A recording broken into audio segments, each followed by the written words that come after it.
Der ZT-Talk wird Ihnen präsentiert von der Spitex Lindenhof in Oftringen. Professionell, strukturiert und persönlich. Von der Wirtschaftsförderung Oftringen-Rotrisch Zofingen. Von Melita mit grosser Auswahl an Kaffeevollautomaten und vielen weiteren Artikeln im Melita-Shop Zofingen. Und von Anova Fabrikladen in Zofingen. Der Schuh, der hilft.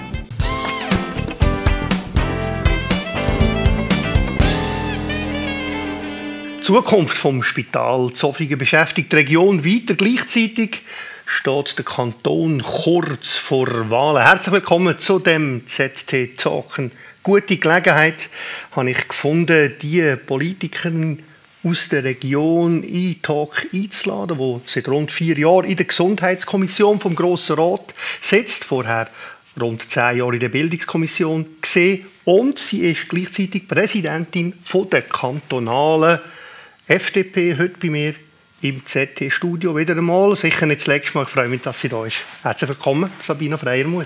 Danke für die Einladung. Darf ich mit einem Thema anfangen, das nicht gerade mit Region und lokaler Politik zu tun hat? Das sind die Bilder, die wir hier im Hintergrund sehen, jetzt gerade im Video, wo die Schweiz durchgeschüttelt haben. Nämlich der Post von der Sanja Ameti, der Co-Präsidentin von Operation Libero, wo in einem Instagram-Post gezeigt hat, wie sie auf ein Bild schießt von Maria und dem Jesuskind. Und das hat ja eine riesige Empörung in der Schweiz ausgelöst. Mich nimmt es Wunder, was Sie darüber gedacht haben, als Sie das gesehen haben. Ja, also in mir hat es nicht nur Empörung ausgelöst, irgendwie ein Stück Sprachlosigkeit und auch Kopfschütteln. Weil sie ist ja zwar noch eine junge Politikerin, aber sie ist sehr, sehr stark in den Medien gewesen. Sie hat ja auch wirklich mit den Medien gespielt und hat sich sehr stark selber inszeniert, ist auch nicht... hat auch nicht zurückgehalten, mit anderen zu kritisieren. Und vor diesem Hintergrund kann ich einfach eigentlich noch heute überhaupt nicht verstehen, wie jemand darauf kommt, so etwas zu machen, aber dann auch noch so etwas öffentlich zu machen. Ich weiss nicht, wie man in einem Keller stehen und auf ein Kind, auf ein Bild von einem Kind schießen. Das ist jetzt sogar noch mit einem religiösen Hintergrund. Ja. Ich kann es schlichtweg nicht verstehen. Ich kann es nur mir erklären, da hat jemand einfach komplett die Vernunft verloren und das Verhältnis verloren. Und auch dann halt erstaunlich, oder, wie schnell so auf Social Media so etwas dann kann, ja, eine Karriere innerhalb von wenigen Stunden irgendwie verändern oder beendigen. Das ist ja schon verrückt. Ja, das ist eigentlich das Erschreckende daran, oder? Und das ist etwas, wo auch so eine Person wie sie eigentlich von mir aus gesehen sollte wissen. Und das ist das, was ich so überhaupt nicht verstand, dass man so das Verhältnis verlieren. Ich bedauere das sehr, weil es tut ja nicht nur ihr sehr stark Schaden als Mensch, es schadet auch der Politik. Und so etwas hat einfach nicht Platz, finde ich, nie. Gehen wir in die Region. Spital Zofingen beschäftigt uns schon lange, seit Wochen, seit Monaten, kann man sagen. Ich tue noch mal kurz zusammenfassen, wo wir etwa stehen. Es ist unklar, wie es dort weitergeht. So viel zumindest weiss man. Bis Ende Jahr wird der Verwaltungsrat vom KSA, zum KSA gehört Zofingen, eine neue Strategie vorlegen. Der Verwaltungsratspräsident hat sich noch nicht in die Karten blicken, hat aber gesagt, das Spital Zofingen plus minus am Überleben sei in den letzten Jahren, hat er gesagt, und das nicht können, Zitat 1:1 weiter betrieben werden wie bis dahin. Der Spitalverein hat sich inzwischen auch geäussert. Der hat ja das Spital 2011 als KSA verkauft. Der sagt, KSA hat sich gar nicht richtig um Zofingen bemüht. Und statt einer Strategie für beide Häuser hat Aarau vor allem für sich selber geschaut und auch Bereich abzügelt. Wenn man da jetzt mal was bis wann passiert ist, schaut, ist die KSA-Führung in gewisser Weise jetzt über die letzten 10 Jahre verantwortlich dafür, wie das Spital Zofingen da steht, dass es eben nicht gut da steht?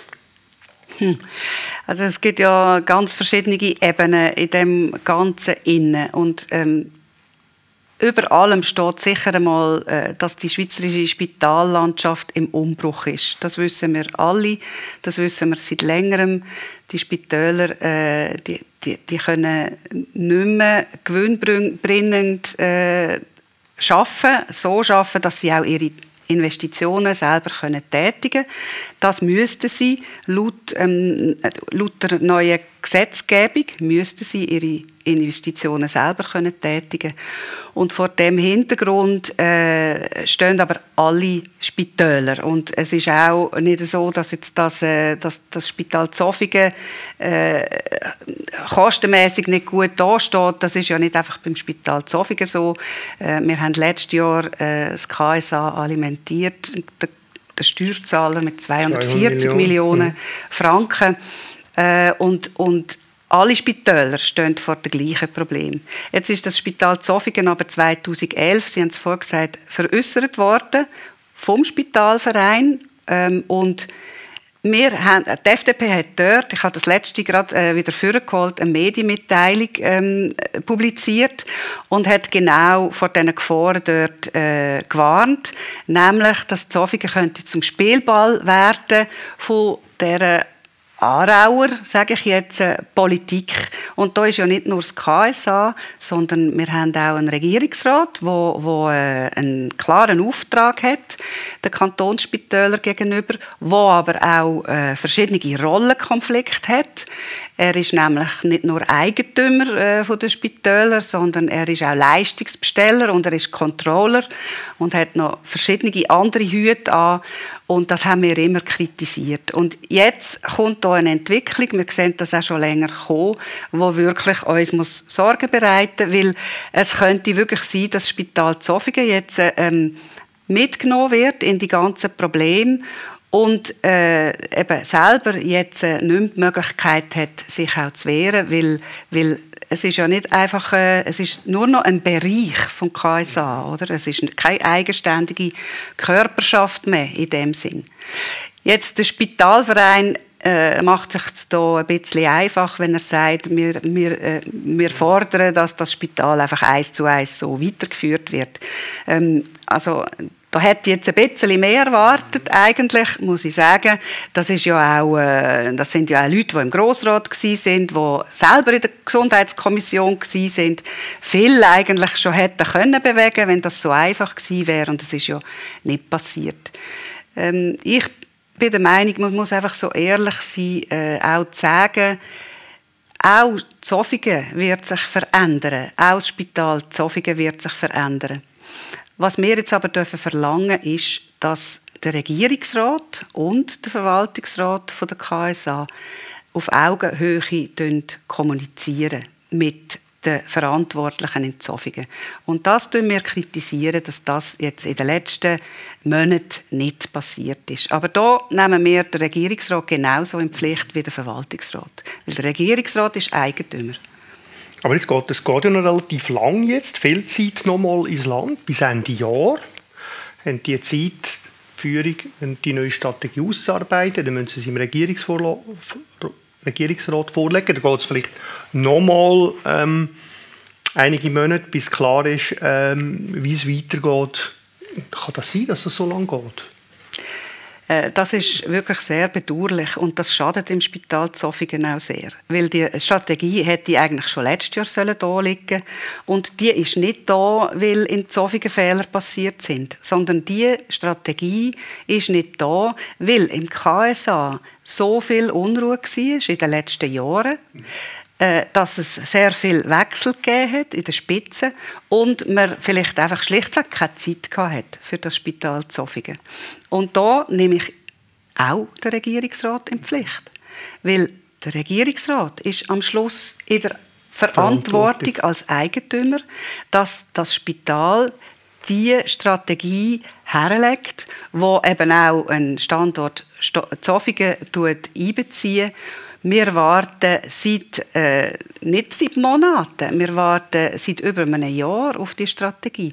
Und was jetzt in Zofingen passiert, dass quasi gewisse Fait accompli geschaffen werden, indem dass man eben Sachen nicht macht, das sind auch Handlungen und das sind auch Aussagen und die tun wirklich sehr verunsichern. Und ich fordere eigentlich die Verantwortlichen dazu auf, jetzt die Strategie offen zu legen, weil hätte der Verwaltungsrat wirklich keine Strategie, müsste ich sagen, wäre es ein ganz schlechter Verwaltungsrat.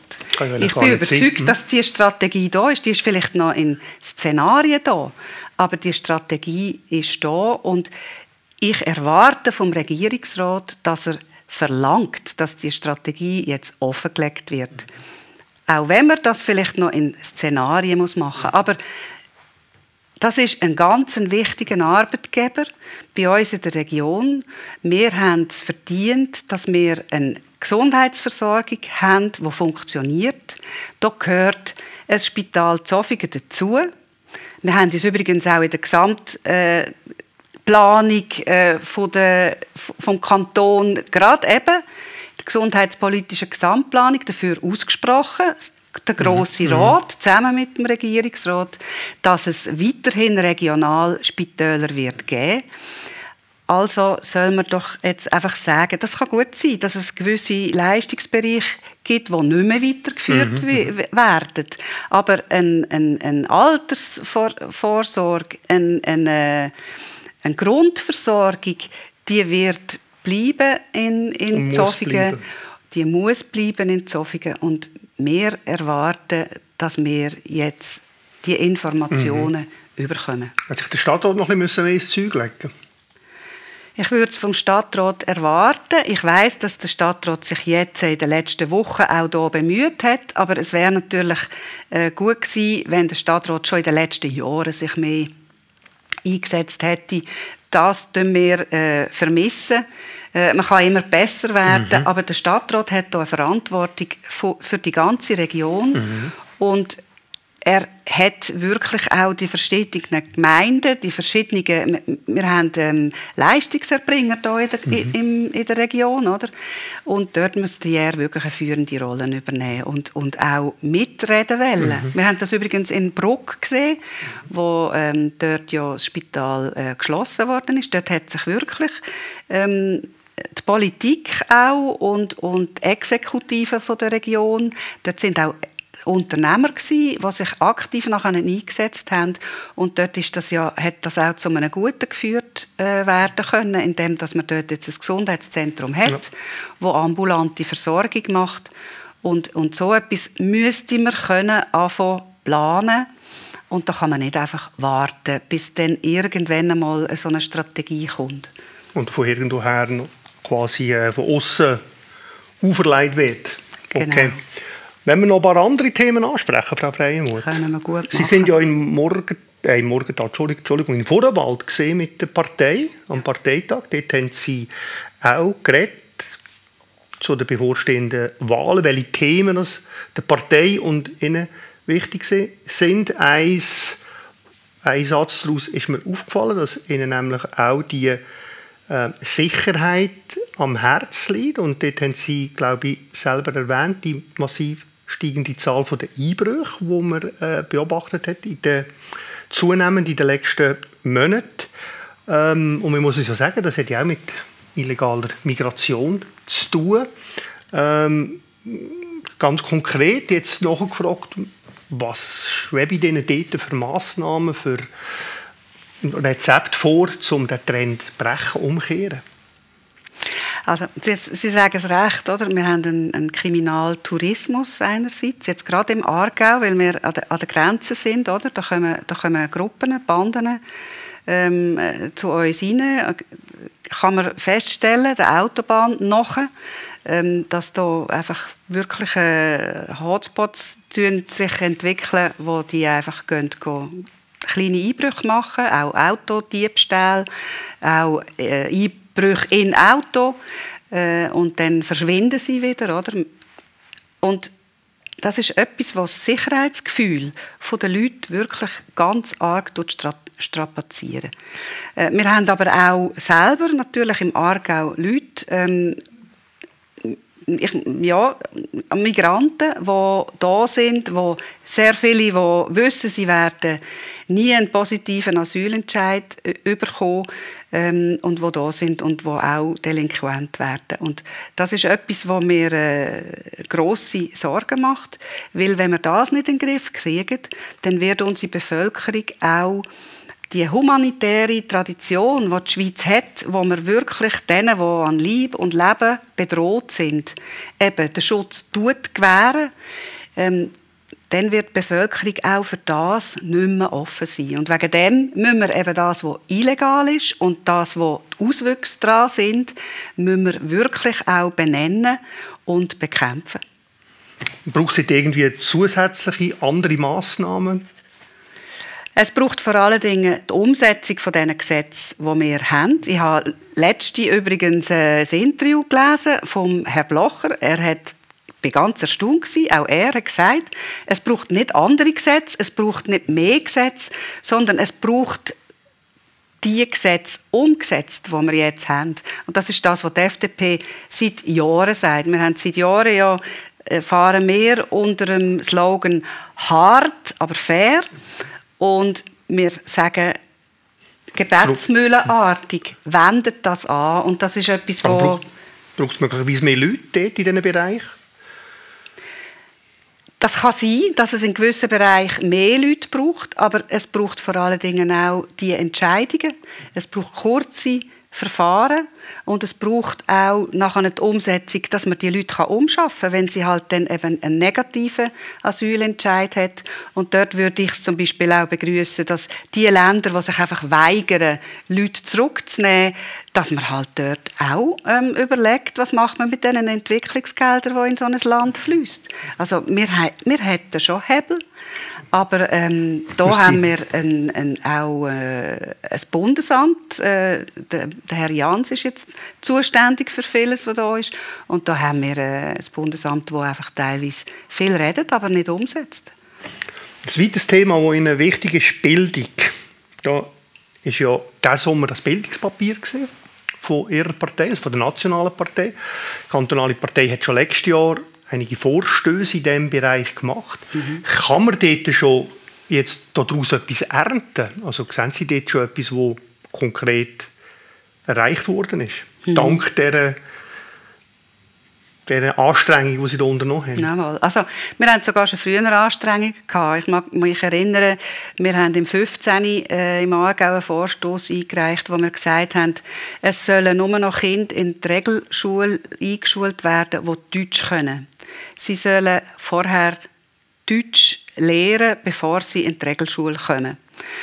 Der Vorstoss ist jetzt wieder in Diskussion mit der Umsetzung vom neuen Schulgesetz. Wir sind jetzt in Beratung von dem neuen Schulgesetz und es haben so Evaluation, Pilotversuche stattgefunden in den letzten Jahren, wo man an verschiedenen Orten im Aargau eben das wirklich versucht hat, dass man Kinder zusammengenommen hat, dass man denen viel intensiver Deutschunterricht gegeben hat und eben, dass die besser Deutsch können, wenn sie dann nachher eingeschult werden. Und der Versuch, der wäre jetzt abgeschlossen, also man hat auch positive Resultate. Das braucht übrigens auch Geld, wo wir absolut dafür sind, dass man es investiert. Und jetzt wollten wir frische Pilotversuche starten. Und da sagen wir jetzt einfach, es reicht. Wir haben jetzt genug geprüft und ausprobiert. Jetzt setzt bitte einfach um. Und zwar jetzt mit dem Schulgesetz, das jetzt in Beratung ist. Wie das Thema Steuern, Mittelstand vor allem, das ist etwas, das auch in Vorwahl zur Sprache ist und Ihnen wichtig ist. Dort haben Sie unter anderem gesagt, wir müssen den Umverteilungstrend stoppen, Leistung muss sich wieder lohnen. Wo wollen Sie da konkret Pflöcke einschlagen, eben um dafür zu sorgen, dass der Mittelstand profitiert oder nicht mehr belastet wird? Wenn ich nochmal zuerst zurückkomme auf die Schule, weil das ist mir noch wirklich ein sehr wichtiges Thema. Das Bildungspapier vom Sommer und auch unsere Vorstöße vom letzten Sommer haben etwas auch ausgelöst und ins Rollen gebracht, nämlich Diskussion. Wir haben schweizweit beobachten wir eine sehr intensive Diskussion über unsere Volksschule. Woher steuert sie? Was sind die Herausforderungen? Was wird auch gut gemacht? Weil es wird ja jeden Tag viel gute Arbeit geleistet von unseren Schulen und von den Lehrkräften. Aber wir müssen sie wirklich entlasten und wir müssen ihnen die Möglichkeit geben, dass sie den Kindern wieder Grundkompetenzen mitgeben können, dass sie wieder Schule geben können, anstatt Formular ausfüllen. Und was eben geändert hat, ist, dass auch Lehrkräfte zu uns kommen und sagen, danke vielmals, dass ihr das anstoßt und dass auch Lehrkräfte sich getrauen, über die Herausforderungen, die da sind und das, was vielleicht eben nicht gut läuft, dass sie sich getrauen, darüber zu reden. Und das ist der Anfang von einer guten Entwicklung, neben den Vorstößen, die wir jetzt schon eingereicht haben. Und jetzt zum Mittelstand und zu der Umverteilung. Ich bin ganz fest der Überzeugung, dass der Mittelstand, das sind die Leute, die am Morgen aufstehen und gehen arbeiten. Ein Arbeitsleben lang. Und zwar nicht irgendwie einfach ein bisschen, sondern die setzen sich jeden Tag ein für ihren Beruf und für ihren Arbeitgeber, für ihr Unternehmen, das sie arbeiten. Absolute Rückgrat. Am Abend sind es noch in Gemeinderäten und genau. Sogar das auch noch, ja. Und ich meinte wirklich, dass diese Leute unser Land stemmen. Die sind eben auch noch in der Familie und sie haben es gesagt, in der Gesellschaft auch aktiv. Und diese Leute haben vermehrt das Gefühl, ich arbeite den ganzen Tag, ein Berufsleben lang und es bleibt immer wie weniger übrig für mich. Weil so viele Leute da sind, die sich einfach Rosinen rauspicken, die eine Anspruchshaltung haben an den Staat und der Staat einfach immer wie mehr zur Schleuse wird, wo alle Bedürfnisse einfach erfüllen tut. Und das ist etwas, was wir stoppen müssen, weil die Bereitschaft, die nimmt sonst ab und unser schweizerisches System, das tut auf dem beruhen. Und wegen dem sagen wir wollen uns wirklich für den Mittelstand einsetzen. Das heisst, der Mittelstand soll nicht weiter durch Steuern belastet werden. Auch zum Beispiel durch die Altersvorsorge. Wir haben jetzt gerade die Diskussion mit der 13. Rente. Wie soll sie finanziert werden? Wir haben die Expertengruppe, die letzte Woche ihre Resultate präsentiert wird. Und die Mitte links, also von CVP, Mitte bis zu links-grün, jaulen alle auf und das geht auf keinen Fall und das können wir auf keinen Fall machen, sondern man muss auch noch frische Steuern erheben. Schauen wir doch jetzt das erste Mal genau anschauen und die Vorschläge von den Einsparungen ganz genau anschauen, bevor wir schon wieder über neue Steuern reden und auch KMU weiter belasten. Aber Sie wollen sie sogar ein bisschen senken, oder, im Kanton Aargau, wenn ich Sie richtig verstanden habe. Ja, also das ist eine Bundesdiskussion und der Bundeshaushalt ist halt auch wirklich unter extremem Druck, oder? Dort muss wirklich jetzt etwas gehen. Das andere ist der Aargau, wo seit 7 Jahren falsch budgetieren. Wir haben im 23 400 Millionen mehr in der Jahresrechnung plus gegenüber dem, was der Regierungsrat budgetiert hat. Und das 7. Mal in Folge. Und da sagen wir, jetzt ist Schluss mit dem. Wenn man immer zu viel Steuern einnimmt, dann soll man auch wieder etwas zurückgeben in der Bevölkerung, weil die können es auch brauchen, die können auch die Wirtschaft wieder ankurbeln damit, mit ihrem Konsum, und wegen dem fordern wir mindestens 3% Reduktion von der Kantonssteuer. Genau, das werden wir in der Budgetberatung fordern. Wenn wir noch ein letztes Thema, Energie, hat auch mit Sicherheit zu tun. Dort kommt ja so ein bisschen, sage ich mal, durch die Hintertür jetzt die Idee, das Verbot von Kernkraftwerken wieder aufzuheben. Wo steht Sabina Freienmuth da? Ich bin froh über die Entwicklung, weil auch das, Sie sagen es recht, für uns gehört das auch zum Thema Sicherheit, weil es ist auch ein Gefühl, das die Leute haben. Man ist nicht mehr sicher, ob wir, letztes Jahr haben wir nicht gewusst, ob wir den ganzen Winter durch wirklich die Stromversorgung haben, oder? Und dort sage ich einfach, wir haben eine Energiestrategie, wo klar, das weiss man heute, mit falschen Zahlen operiert hat. Wir brauchen nämlich weitaus mehr Strom, wenn wir alle Bedürfnisse befriedigen wollen. Die Elektrifizierung vom Verkehr, von den Heizungen und so weiter. Und das wollen wir ja, weil wir eben CO2-neutral werden. Das ist auch wirklich nötig. Wir wollen von den Fossilen wegkommen. Und dafür brauchen wir aber Strom. Und zwar nicht nur 60 Terawatt, wie wir das heute brauchen, sondern bis 2050 brauchen wir 90 Terawatt. Aber das ist einfach nicht einfach anzukriegen.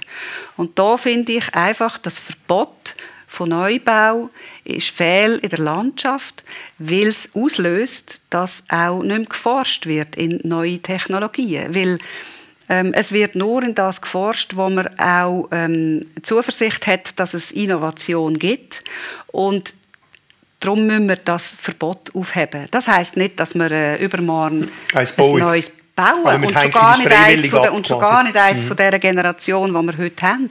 Aber wir haben Thoriumtechnologie, wir haben Kernspaltungstechnologie, wir haben verschiedene Technologien, die Kleinkraftwerke, wir haben verschiedene Technologien, wo wir unbedingt weiterkommen und für das muss man drin forschen und für das muss das Verbot aufgehoben werden. Und wenn dereinst wir die Erneuerbaren alle da haben, weil da haben wir ja jetzt einen guten Entscheid getroffen, oder? Dass wir die wirklich schnell und schneller ausbauen. Die brauchen wir auch alle.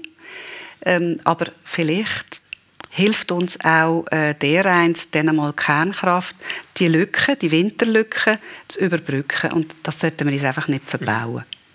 Jetzt sind wir ein bisschen gesprungen und zum Schluss springen wir noch mal ganz weit weg, aber das sind Sie sich ja gewöhnt als gewiefte Politikerin, zu Themen zu kumpen. Etwa 2 Monate haben wir eine neue Präsidentin oder eine neue Präsidentin in den USA. Ja. Wer wird sie? Ja, was soll ich jetzt da sagen? Also, ich werde nicht wählen in den USA, ehrlich gesagt. Das ist eine ganz schwierige Sache. Die Kamala Harris, ich kenne die einfach noch zu wenig, oder? Sie fängt sich jetzt an präsentieren. Aber was ich muss sagen, was ich ihr mehr würde zutrauen wie im Trump, ist Rechtsstaatlichkeit. Und Rechtsstaatlichkeit ist etwas, was eine funktionierende Demokratie wirklich braucht. Und die USA sind so wichtig für die ganze Welt, dass ich mich für Rechtsstaatlichkeit entscheiden.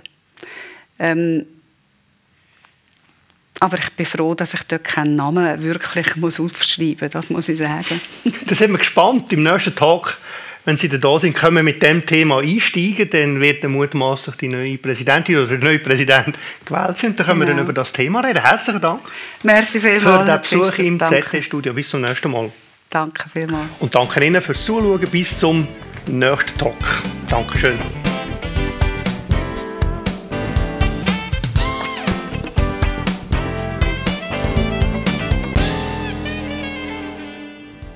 Der ZT-Talk ist Ihnen präsentiert worden von der Spitex Lindenhof in Oftringen.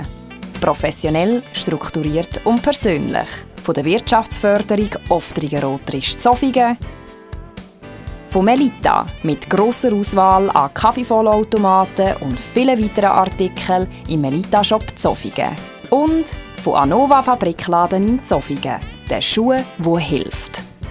Trotz gesundheitlichen Einschränkungen dort leben, wo man sich am wohlsten fühlt. Daheim. Das ermöglicht die Spitex Lindenhof mit ihren Pflege- und Hilfeleistungen rund um die Uhr, 7 Tage in der Woche, inklusive Notrufdienst.